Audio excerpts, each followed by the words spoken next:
Hindi pang ano, pang picnic. Pero matalas naman ano. Matalas. Pakita mo ulit ate. Hindi pang ano ko talaga to, pang picnic. Dinadala ko sa pang picnic. Matibay naman eh. Saan mo yung binili? Hindi mo alam. Matagal na ito.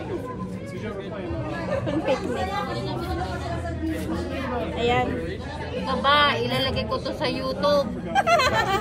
Smallest.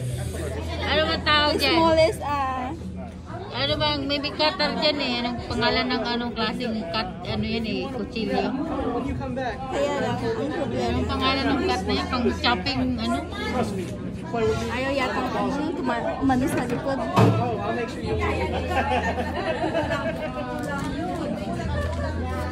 Kailangan. Kaya yan. Pwede? Oo. Wala ba silang dalang ano? Wala silang dalang kutsilyo.